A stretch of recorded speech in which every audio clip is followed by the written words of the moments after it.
Hello, and thank you for joining us today in our studies of 2 Samuel. Today we're in 2 Samuel 18. And as we've seen in the last few chapters, you have this rebellion that Absalom is bringing against David. David has been on the run for the last couple of chapters, and Absalom has cemented himself in Jerusalem, but things are not quite as stable as they appear. We're going to reach the conclusion of this section of the story of David today. So let's see what happens in 2 Samuel chapter 18. Beginning in verse 1, we read, "And David numbered the people who were with him, and set captains of thousands and captains of hundreds over them. Then David sent out 1/3 of the people under the hand of Joab, 1/3 under the hand of Abishai the son of Zeruiah, Joab's brother, and 1/3 under the hand of Ittai the Gittite.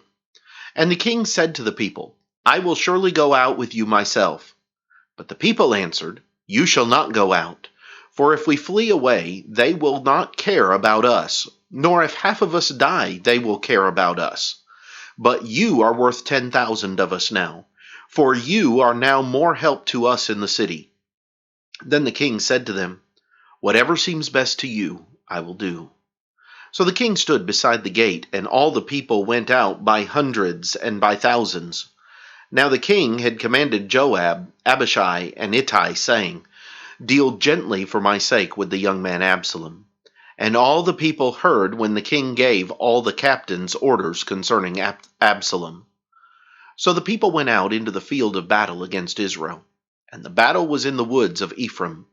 The people of Israel were overthrown there before the servants of David, and a great slaughter of 20,000 took place there that day. For the battle there was scattered over the face of the whole countryside, and the woods devoured more people that day than the sword devoured. Then Absalom met the servants of David. Absalom rode on a mule. The mule went under the thick boughs of a great terebinth tree, and his head caught in the terebinth, so that he was left hanging between heaven and earth. And the mule which was under him went on. Now a certain man saw it, and told Joab, and said, I just saw Absalom hanging in a terebinth tree. So Joab said to the man who told him, You just saw him? And why did you not strike him there to the ground? I would have given you 10 shekels of silver and a belt. The man said to Joab, Though I were to receive 1,000 shekels of silver in my hand, I would not raise my hand against the king's son. For in our hearing the king commanded you and Abishai and Ittai, saying, Beware lest anyone touch the young man Absalom. Otherwise I would have dealt falsely against my own life. For there is nothing hidden from the king, and you yourself would have set yourself against me. Then Joab said, I cannot linger with you. And he took 3 spears in his hand, and thrust them through Absalom's heart, while he was still alive in the midst of the terebinth tree. And 10 young men who bore Joab's armor surrounded Absalom and struck and killed him. So Joab blew the trumpet, and the people returned from pursuing Israel, for Joab held back the people. And they took Absalom and cast him into a large pit in the woods, and laid a very large heap of stones over him. Then all Israel fled, everyone to his tent. Now Absalom in his lifetime had taken and set up a pillar for himself, which is in the king's valley. For he said, I have no son to keep my name in remembrance. He called the pillar after his own name, and to this day it is called Absalom's monument. Then Ahimaaz the son of Zadok said, Let me run now and take the news to the king, how the Lord has avenged him of his enemies. And Joab said to him, You shall not take the news this day, for you shall take the news another day. But today you shall take no news, because the king's son is dead. Then Joab said to the Cushite, Go, tell the king what you have seen. So the Cushite bowed himself to Joab and ran. And Ahimaaz the son of Zadok said again to Joab, But whatever happens, please let me also run after the Cushite. So Joab said, Why will you run, my son, since you have no news ready? But whatever happens, he said, let me run. So he said to him, Run. Then Ahimaaz ran by way of the plain, and outran the Cushite. Now David was sitting between the 2 gates, And the watchman went up to the roof over the gate, to the wall, lifted his eyes, and looked, and there was a man running alone. Then the watchman cried out and told the king, and the king said, "If he is alone, there is news in his mouth." And he came rapidly and drew near.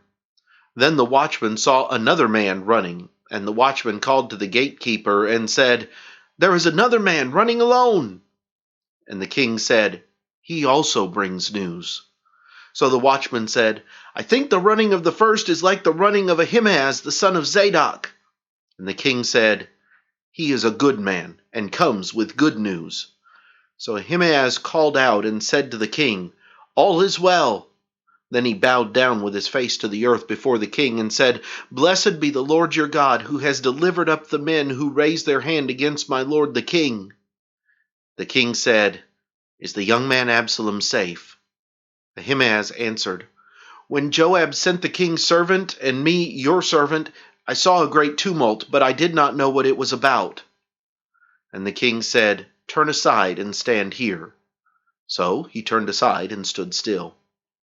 Just then the Cushite came, and the Cushite said, "There is good news, my lord the king, for the Lord has avenged you this day of all those who rose against you." And the king said to the Cushite, "Is the young man Absalom safe?" So the Cushite answered, "May the enemies of my lord the king and all who rise against you to do harm be like that young man." Then the king was deeply moved, and went up to the chamber over the gate and wept. And as he went, he said thus, "O my son Absalom, my son Absalom, if only I had died in your place. O Absalom, my son, my son." Here we see the end of the life of Absalom and the end of the rebellion that Absalom has fomented against the king. And yet, it doesn't end in a victory celebration, but rather it ends with sorrow and pain. Next time we'll come back and we'll look at some of the lessons from 2 Samuel chapter 18. But until then, have a great day.